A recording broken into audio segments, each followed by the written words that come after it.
Hello, everyone. So, I am Tresor, and today I'm just going to speak about one of the projects that I'm working on, which is basically a project with a very long plan. Yes, it's basically a project that is going to be published on Al Jazeera and The Guardian from June 25 to September 25. So it is a date that we have put in together with all the partners so that we can actually publish our book. Is going to be in steps. We have finished the first step, which is basically writing about the challenges of refugees in Uganda, how do they access education. And then as it's going to be in three parts, it's going to be Kenya and Ghana. Yes, so I'm going to go in Kenya now also. We are going to build on it. So basically everything started, yes, in Africa for displacement, which was basically here in Ghana. And I met Ned Denk, which is a refugee advocate, a big refugee advocate, and he's also working to Al Jazeera and The Guardian, which are very popular place that you can publish an article or a book certified. Yes. And then we're speaking because he actually won something. He won a prize so that he can do some libraries. And we spoke about him, the project he was doing, which is actually building libraries in Kenya, and also he wanted to come in Uganda. Yes, so when we were speaking, because at that moment I was also working on refugee articles together with one of the partner, which is the Musizi University. And then an idea came to me. I said, but you are working on the libraries, which basically you are going to buy books that you're going to put in library. And me, basically, I'm also working on writing about refugees. So I had an idea, but why we don't have any book really written, which is very big, which is having all the refugees versus education stuff. Then it's from that day that we enter into this contract, this basically idea that is splitted within three big things, which is writing about Uganda, Kenya, and Ghana refugees, which is going to be different from all the written, because in this one, we are going to have three countries of asylum, and we have already all the countries of origin will be included, which is for Uganda that I've already finished. So I'm going to show you just the screen how it's going, because I'm not going to show everything because it's basically like it's going to be published with rights, everything. I'm going to show what I've written already, which is going to be like 23 pages of Uganda under Musizi partnership and work. Yes. And then the differences we are having here in this basically is basically that we have experts that are in. Yes, for example, the proposed editor is going to be my advisor, and the person that I really admire a lot is Laura Kaop. She proposed herself to be the editor of our work. Yes, she was a former Yale Young African Scholar and actual director of Duolingo. We also have institutions like, for the one you have done now, we have already finished, is the one for Uganda. I'm going to show you past two, just small. Is under Musizi University, which is basically supporting the Uganda initiative. We're having the Kenya initiative, which is supported by Yali East Africa and Robert organization. So Robert is basically an organization that is in Kakuma, which also working on refugees, but basically on the sphere of our mental health. So we are together. When I'm going in Kenya now, I'm also going to speak to finish basically the second article, which is going to be on the Kenyan situation. And also then in this one, the difference of our article is basically that we did not want to neglect the basic things. Yes. And the first was basically the definition of a refugee. So we came together and all of us, which was an idea of Lao Karau, and then it was like the definition we have given to a refugee is just a circumstance, is a situation, is not a person. Yes. We came up with this because I noticed that for the Uganda thing, I was doing the interviews and many refugees who basically were already thinking they were already in some success place, like for example, scholars and all others, they were not really happy to show themselves and actually to even they were not even happy to be called, some of them were refugees, and the reason were very clear about the definition that people are giving them, because the idea itself it has been stigmatized and many of them refuses. So we came up with this definition for us, which is conducting all our interviews. We make sure that a refugee is just a situation. And as myself, I'm the writer, and I also use my storytelling to actually tell people that me basically, if I can see myself in 2017, I was in my country, a very good situation. But in just 1 year after, the situation changed, which is from the good situation to situation of refugee in Uganda. But I know myself that my motivation did not change as a person, and also in terms of I knew my languages because I knew 6 languages, and that helped me to basically like survive there in Uganda as an interpreter in UNHCR. So I'm myself giving them advantage, and we are actually getting more and more who are willing to show up. I'm going to show you. Yes. So in this, what we are writing, our articles are very different because we are having many key points that are different from all the other have been written. We are having a point like basics, what I've spoken already about.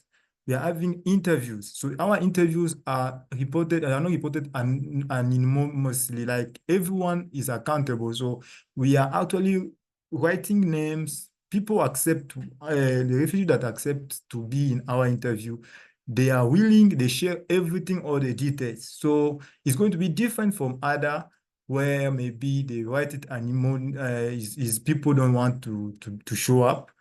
And also, we have like all level of education are considered. Yes, we are not only on university challenges, but we are challenges from primary school, secondary school. All the refugee camps are inside.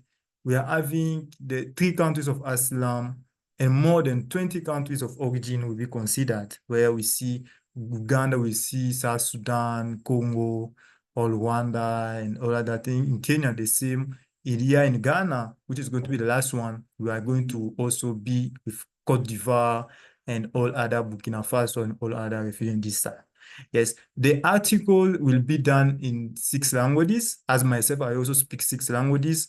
We are going to start with the English version. It's going to be the French version, and Swahili, Lingala Kikongo is also in a difference. We have all the recommendations, because after this, we are going to recommend some recommendations. We are going to be directly to the institutions which they are going to be implemented. And also, we are going to have a comparative analysis done between each specific country rules. Yes. So basically, I'm not going to show you everything, but in the everything we started with, as we say, like in our articles and the book at the end, because we are writing article, then at the end, we're going to come with a book, which is going to be published at this day. It's going to be published like from June, and it's going to be in Uganda presidential. So it's going to be like a manifestation, because Neil Dank, he said that it's going to open his library at that moment, and it's going to be a ceremony where we are going to have our book, which is going to be also officialized during this day, which is going to be a summer in 2025. So it's going to be a whole book of the 3, but we are going to be publishing to the Guardian, Al Jazeera, and Guardian. Yes, from it's going to be like from when I'm done with each country, because I'm done with Uganda, but we are looking at after Kenya, I'm going to start publishing articles. But the big one is going to be at this day, it's going to be a book. It's going to be actually the Facebook. It's going to speak about the refugee education challenges. Yes. And then is where then we come up with all these 4 pages which are there. They are all about refugee education. Yes, refugee education. So all these 4 pages who are there about refugee education, they are basically like, because one of the questions that were coming up from experts that were asking me from Ottawa, they asked me, but why are you on this kind of project about education? Because the refugee, there are big, big challenges that exist. Yes, we have poverty. We have even in the refugee, we have even more than parents. They studied, but they don't have any job. We have maybe those who are not allowed to work in the country of asylum. So why are you just focused on something like education, which is not even like the biggest challenge of refugees? And some of them are on resettlement, which is the goal, which is the up for them. So in these 4 pages that I've not really shown, because they are going to be shown, like, so we are trying to tell them that, yes, with my storytelling inside, where I'm telling them that yes, me personally, I was not poor, like the family was rich and everything, but then a situation happened, yes. And after that situation, we found ourselves in Uganda, and we were having many friends who they are in Uganda, like in that Naki Valley. Now, many of them, they were not able to survive there because they did not have any knowledge before. They did not study. So when we reach out there, we got something like to interpret because we knew many languages and we are able to survive, yes. But that was not the money we're having in Congo that helped us to survive, but it was knowledge.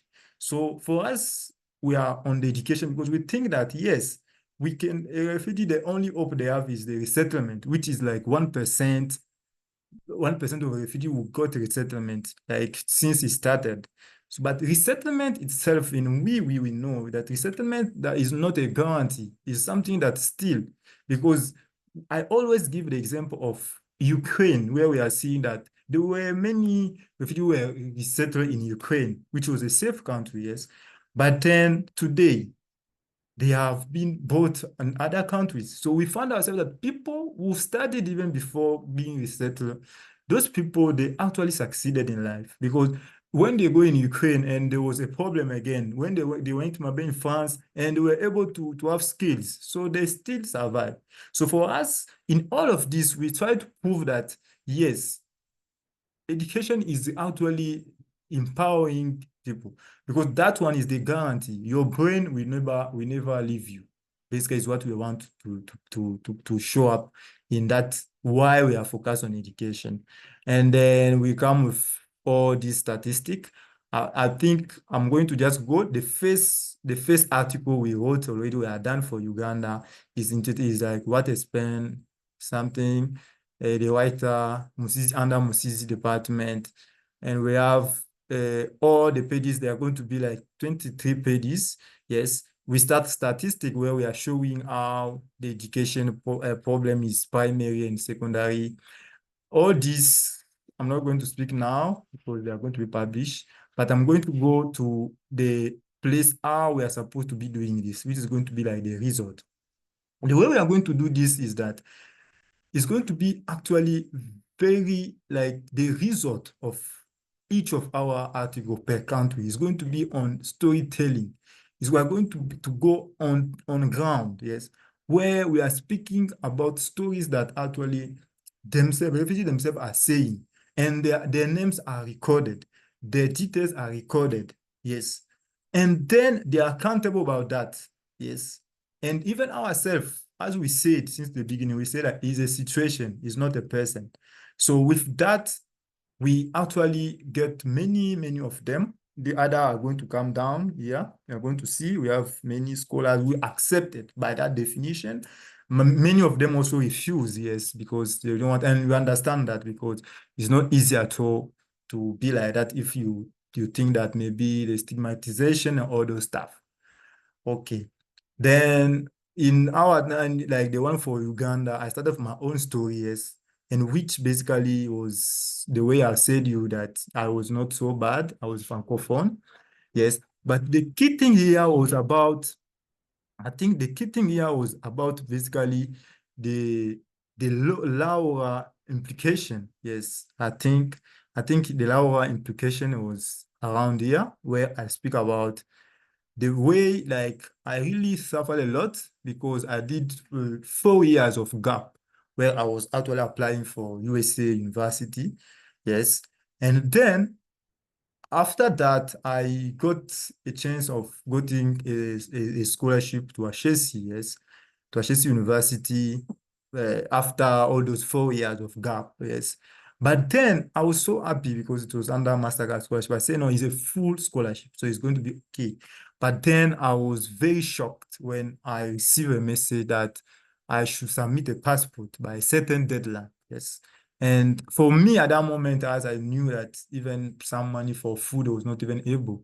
But then for the passport, I knew that it was almost impossible for me to get a passport. So I said myself that I was thinking that even a full scholarship is going to help me to get education, but I realized that even the full scholarship is not able to do that. So I was really on very big disappointment. I can say it was even worse than if I did not get admission at all. But then Laura came in, yes, came in and she did everything for the passport, yes. So that is basically my story where I want to give a point that, yes, when all the institutions, all the scholarship, all those things were done, there was not a consideration on this refugees problem or displaced problem. There was not that consideration. But now that the consideration is starting coming in, we need to come back and to see those structures because the structures, when they were conceived, there was the idea of someone in that situation was not around. But now that it was there, something like passport, it should be clear that if today we want to include to review like this, we can have some structure that are going to allow to get passport easily to be included as a part of scholarship, not a part, not for all people, basically. Yes, that's basically that place that I'm speaking about. And then is where we come with people who spoke, Adela, for example, accepted. And other people who also spoke, the interview, all of them, they spoke also. And we have people who spoke because it's basically like we have primary school, we have people in university who drop up university. But I have one thing that is there, I think is very important that I can speak about because I will not speak about everything. I speak about one person. We said that, yes, I think it's John. No, I think it's Antoine, yes, Antoine, like Antoine is a Burundian refugee in Nagi Valley camp. He said that he cannot even apply for scholarship. He was studying in Kabainda. It is a very good school. It is a school where Paul Kagame studied. Yes, Paul Kagame studied in this Kabainda school in Nagi Valley refugee camp. Then he got a very good GPA, but he refused to apply to all those universities that you are seeing here. The reason was that his parent was saying that no, education is useless because for the parent did not get, he was graduated, but he does not even have a job. And then the second reason was about the resettlement. He said like, second reason, he believed that the family will get resettlement offer from UNHCR. So what happened for the refugees and most in Naki Valley refugee camp is that the parents, the only hope they have in life is resettlement, which is 1%. Many die without even going. But then in there also there is some policy which is that if you get a resettlement, and if one person is not, they are not going to go, which many parents don't accept that their children can live for maybe something in Africa here for scholarship. Yes. What is the big thing that we have developed inside it is one of the things we have developed. We are going to see the kind of data we will record. The data are real data. You see all the people are speaking, data are recorded, and we make sure that the data are analyzed. Everything you see here, those are more than then for just Uganda where we came up. And we have also this event where I was in Ceuta, at Ceuta University. At this moment, we can see that all these students who are there, they are for Ceuta, but all of them I think more than 10 of them were admitted now to USIU. And we have one here at Shesi also. Yes. And me personally, I've done a testimony of the change, a rapid change. Yes. And all of them are going to be involved in this project. In Kenya, I'm going to speak about them. Yes. Yes, so we can see all the things that we are actually doing here. Yes. So for this one is not, we are going to see that I don't want to see because it's going to be something, it's going to be professional that they're going to apply to, it's going to be published. So we just call for this project. We believe that this project is a project that is going to be complete. So it's going to be a project that is going to be on the official platform. Is going to be shared with the institutions according to the law. Me, I'm not in the according to the law of the guardian and as jazeera, where some rights are going to be there that maybe in terms of downloading is not going to be downloaded, something like that. Yes. So the access is going to be decided small. Yes. Then which means that our partners are going to access the are going to access the articles because per country there are articles, but in general we are going to publish a book. It's going to be the first book which is going to be put in a library, and that book is going to have all these three countries, and they are going to be access. We are going to be accessible to our partners. Yes, so our partners are going to access this just easily. Is why we call up all the partners that can actually be added. Some of them are there, can be added for now so that we can work in this project together. We believe that this project is going to have more than 100 pages. And in this project, the partners are going to have access. If someone accesses this document, like the book, is going to be able to actually understand everything around the refugees in Africa, even around the world, but because we are speaking about the refugee protection inside, which was basically after the Second War. So basically, we are calling up all who want to join us in this thing that we know that even if no one join, is already a success because we already have we have already some of the things that we go with. But still, as we know that maybe after that access is going to be maybe difficult because as we are going to do it in 6 languages, me, myself, I know French very well, and then we are going to do all these things. Maybe we know the access after can be difficult. So we want people with interest can join us so that before June 2025, we can come up with something together and everyone in our partnership can access it easily.